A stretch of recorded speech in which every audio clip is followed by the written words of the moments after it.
श्रोता प्रेमियों, मैं राम सागर शास्त्री आप लोगों के समक्ष रखने जा रहा हूं शिव और चंद्रदेव का युद्ध। देखिए, अत्रि का विवाह अनसुईया के साथ हुआ था।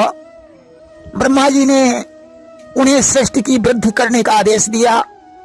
अत्रि ने विचार किया कि अगर तपस्या करने के बाद संतान उत्पन्न करेंगे तो मेरे पुत्र भी धार्मिक होंगे।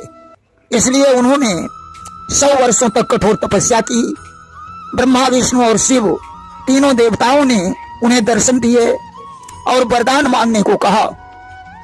अत्रि बोले, मैं धर्मात्मा एवं भाग्यवान पुत्र चाहता हूं, इसीलिए इनके यहाँ भगवान विष्णु की कृपा से दत्तात्रेय और शिव की कृपा से परम क्रोधी दुर्वासा तथा ब्रह्मा की कृपा से चंद्रमा का जन्म हुआ।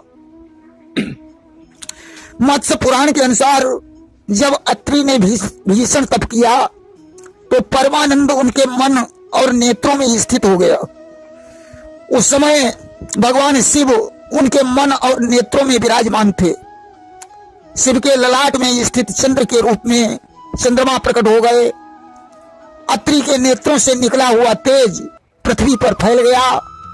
दिशाओं ने उस तेज को पुत्र की कामना से स्त्री रूप में धारण कर लिया।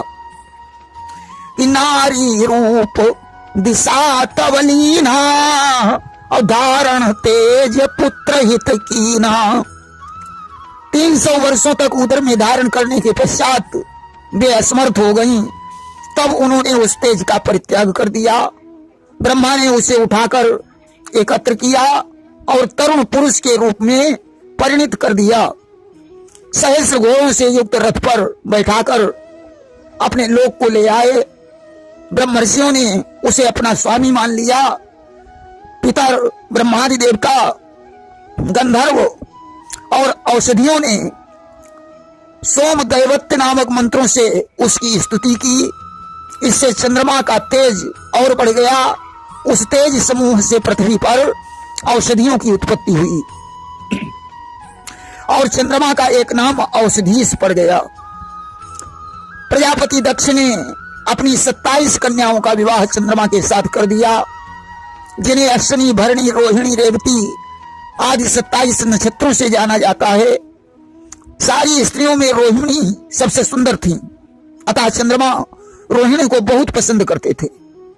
बाकी पत्नियों ने जाकर अपने पिता दक्ष से शिकायत की कि चंद्रमा रोहिणी को ही अधिक चाहते हैं, हम लोगों से बात भी नहीं करते। इस पर क्रोधित होकर दक्ष ने चंद्रमा को क्षय रोग होने का श्राप दे दिया। अब तो उनकी कलाएं क्षीण हो गई। क्षय रोग होने के कारण उनके कोई संतान भी नहीं हुई। चंद्रमा 1000 वर्ष तक समुद्र में पड़ा रहा। आखिरकार दक्ष के पास पहुंचकर उसने उनकी स्तुति की। दक्ष ने कहा कि मेरे द्वारा दिया गया श्राप पूरा तो समाप्त नहीं हो सकता है, हाँ, इसमें कुछ अंतर आ सकता है। कृष्ण पक्ष में तुम्हारी कलाएं घटेंगी और घटते घटते अमावस्या को शून्य हो जाएंगी, जिससे तुम किसी को दिखाई नहीं पड़ोगे। और शुक्ल पक्ष में तुम्हारी कलाएं बढ़ेंगी और बढ़ते बढ़ते पूर्णिमा को पूरी हो जाएंगी। इसीलिए अमावस्या के दिन चंद्रमा दिखाई नहीं पड़ता, क्योंकि उसकी कलाएं शून्य हो जाती हैं। और पूर्णिमा के दिन चंद्रमा 16 कलाओं से युक्त होता है। चंद्रमा के घटने बढ़ने का कारण एकमात्र दक्ष का श्राप है। श्राप कम हो जाने पर भी चंद्रमा के कोई संतान नहीं हुई। अब तो चंद्रमा बहुत दुखी रहने लगा। एक बार चंद्रमा ने राजसूय यज्ञ का आयोजन किया। उस यज्ञ में देवगुरु बृहस्पति, महर्षि भृगु तथा ब्रह्मा, विष्णु आदि देवता भी उपस्थित हुए। चंद्रमा ने देवगुरु बृहस्पति की पत्नी तारा को देखा, जो परम सुंदरी और तरुणी थी। वह उन पर मोहित हो गया। यज्ञ संपन्न होने के पश्चात सभी लोग अपने अपने घर चले गए। बृहस्पति भी तारा के सहित वापस लौट गए। एक दिन की बात है, देवगुरु बृहस्पति घर पर नहीं थे। चंद्रमा ने उनके घर पहुंचकर तारा का हरण कर लिया। और उसने तारा से कहा कि मुझे एक पुत्र की आवश्यकता है, इसलिए मैंने तुम्हारा हरण किया है। आज तो चंद्रमा के संसर्ग से तारा गर्भवती हो गई।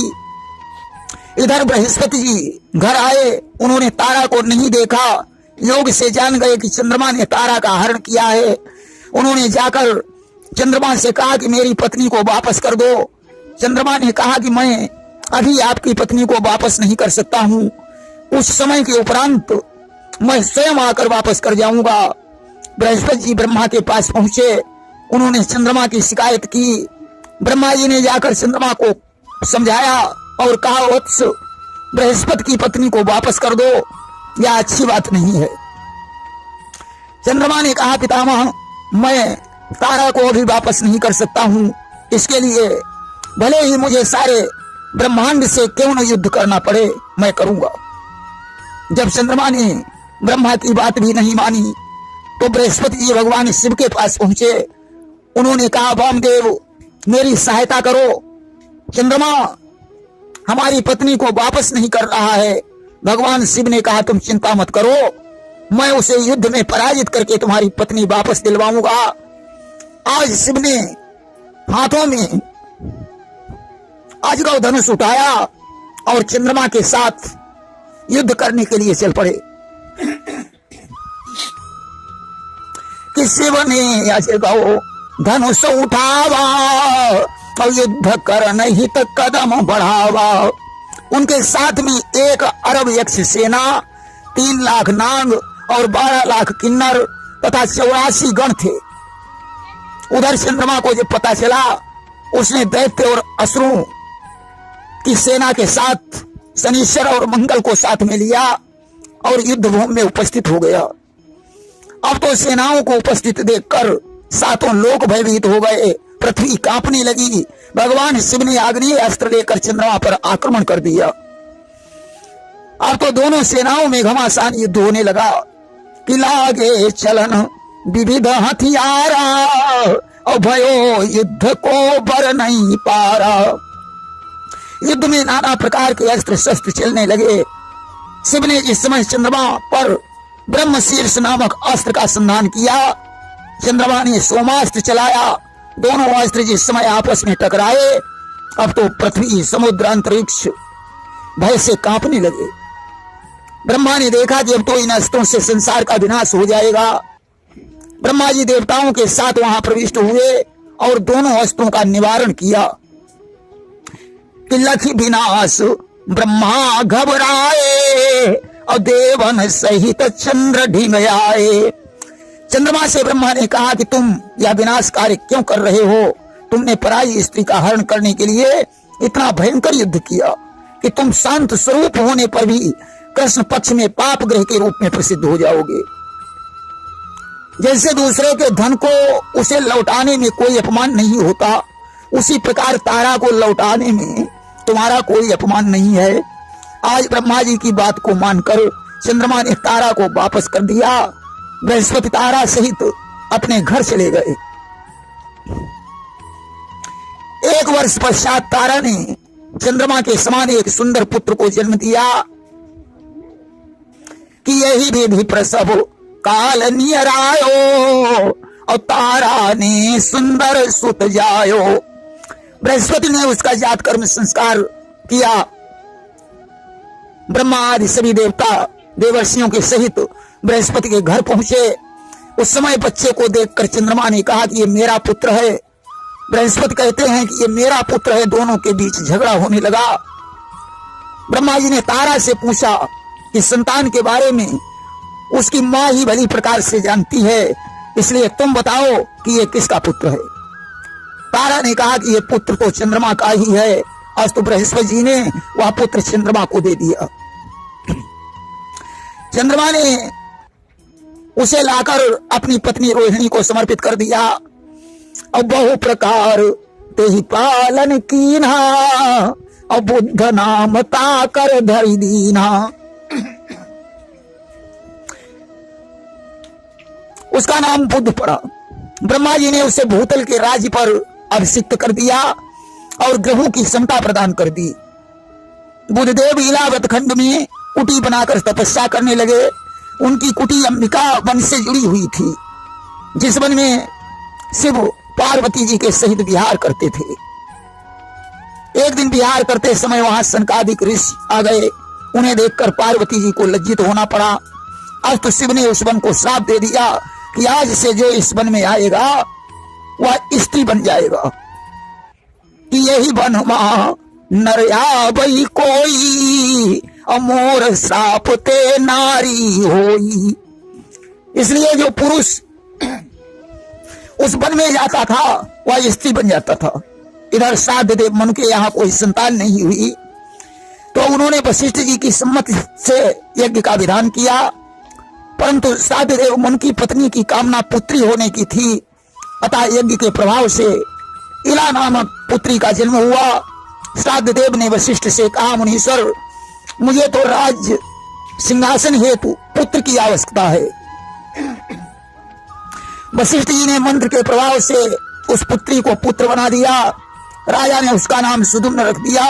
साध्य देव मनु बड़े होने पर उसका राज्याभिषेक कर दिया और पत्नी समेत तपस्या करने के लिए चले गए कि 12 वर्ष राज सुत ही नृप दीना और तप ही भूप गवन बन कीना।